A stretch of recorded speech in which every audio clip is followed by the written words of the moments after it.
Welcome. This is James Corbett of CorbettReport.com with the last word on independence. In the course of human events, nothing has been more dangerous to the ruling elite than the concept of human liberty. Not the documents that have encapsulated that idea or charted its development. Not the Magna Carta, not the Declaration of Independence, not the Emancipation Proclamation, nor any of the other pieces of paper upon which the idea of liberty has been set down, but the idea itself. That humans are born equal, that there are inalienable rights that no self-proclaimed authority is ever justified in attempting to usurp under whatever pretense, that our life, our liberty, and our property are inviolable, and that it is our duty to resist those who seek to violate them. These are the truths that we hold to be self-evident here, now, in the 21st century, blessed as we are to stand on the shoulders of the philosophical giants who had the vision of foresight to realize that tyranny is not the natural state of humanity, and the courage of their convictions to fight and die for those beliefs. This idea has been dangerous to those who seek to dominate others precisely because it is an idea, a fire in the minds of men that once loosed upon the world can never be put out. It cannot be imprisoned, stabbed, shot, or put under the guillotine, although those who have furthered the cause of liberty have all too often been subjected to these punishments. The documents upon which it is inscribed can be ignored, revised, or destroyed altogether, but the idea itself is as immutable as the inalienable rights it upholds. The idea of liberty is dangerous precisely because it is permanent, indestructible, and ultimately irrepressible. Not that the tyrants haven't tried, of course. For as long as there have been ordinary men and women, lowly peasants and humble laborers willing to stand up to the lords and ladies, the kings and queens and noblemen of all stripes who would presume to control them, there have been those who have tried to repress them. In 73 BC, Spartacus led a slave rebellion known as the Third Servile War against the Roman Republic. Using nothing more than kitchen implements, he led a band of 70 men in a plot to escape their bondage in Capua. They seized supplies from some wagons full of gladiatorial weapons and armor, plundered the area, and escaped to Mount Vesuvius, all the while recruiting other slaves to join them in their uprising. Defeating wave after wave of militia sent to suppress them, the Spartan rebellion grew to 70,000 men. Beset by 8 legions of Roman troops under the command of the feared Marcus Crassus, Spartacus made a valiant last stand at Brundusium and was decimated by the disciplined, well-armed Roman forces. Spartacus died on the battlefield with his men, and those that survived were captured and crucified by Crassus' legions. In the late 14th century, King Richard II of England levied a deeply unpopular poll tax on the poor British serfs, already living in abject poverty under English feudalism. When a tax collector tried to extract the poll tax from the village of Fobbing, the villagers refused to pay, and he was sent away empty-handed. When a chief justice was sent to investigate the incident, he was attacked. Soon the revolt had spread, and an armed uprising began to march on London. They stormed the Tower of London, killing the nobles ensconced there, including the Lord Chancellor and the Lord Treasurer. Desperate to contain the rebellion, King Richard agreed to negotiations with the rebel leader, Wat Tyler. During the negotiations, Tyler was killed. King Richard lied to the crowds, telling them that Tyler had in fact been knighted and that the king had accepted his demands. The crowds were told to march to St. John's Fields, where they would be reunited with their leader, but they marched into a trap, and the revolt was suppressed. Having killed the rebel leaders, Richard withdrew his concessions. In 1869, the newly established Government of Canada negotiated the purchase of Rupert's Land from the Hudson's Bay Company and appointed an English-speaking governor to rule over the French-speaking, Métis-dominated region.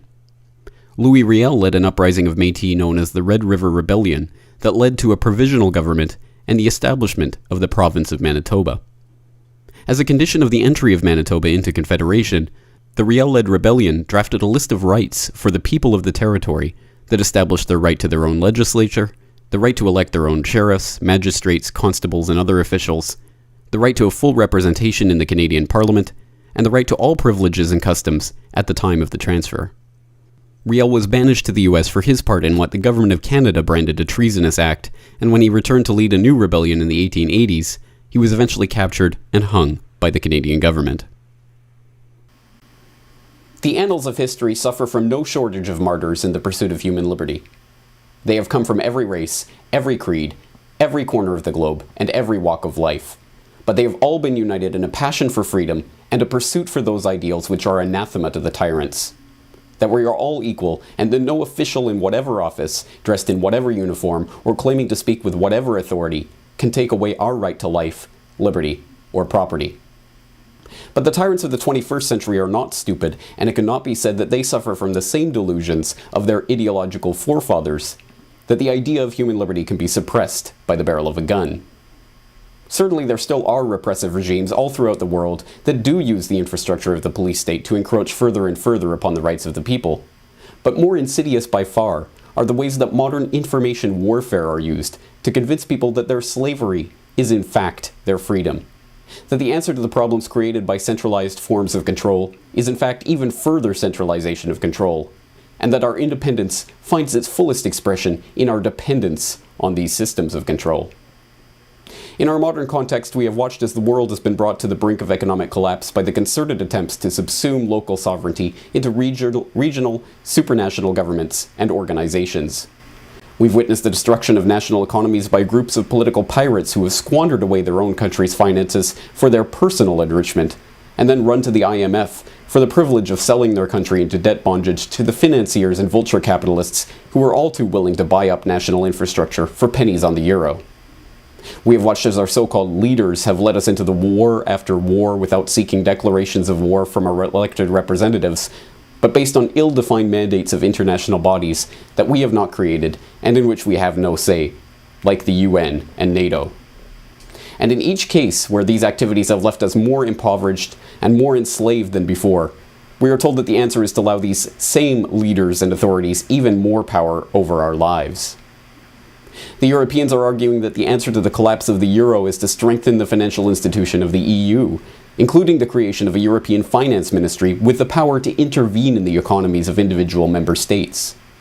The Europeans are being told that their further dependence on the EU is the only way to save them from the calamity that their dependence on the EU has gotten them into. Residents of the NATO member states are being told that in order to ensure the freedom of the Libyan people, they must commit their forces to the bombardment of those very same people at the behest of the UN Security Council. France has now been confirmed to be directly arming the so-called rebels in Libya, in direct contradiction to the Security Council resolution they claim to be enforcing. But that fact goes unnoticed in the establishment media, and the war continues against the wishes of the vast majority of the people. Those who are seeking to once again claim their independence from the system and to stake out for themselves those rights that our forefathers and foremothers fought and died for are now being dubbed extremists and socially demonized for their refusal to go along with their own enslavement.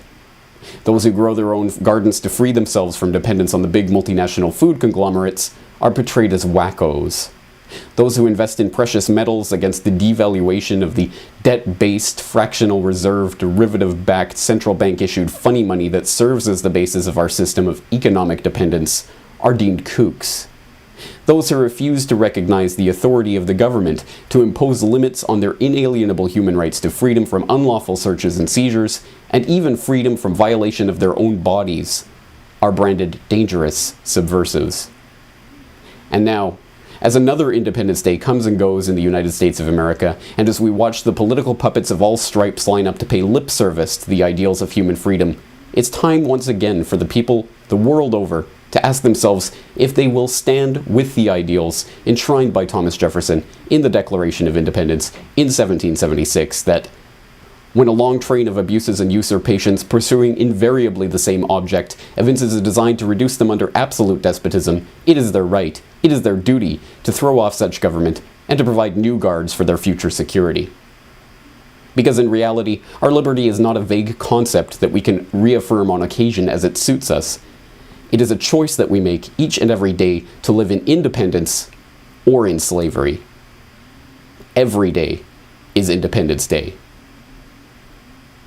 For the Corbett Report in Western Japan, I am James Corbett.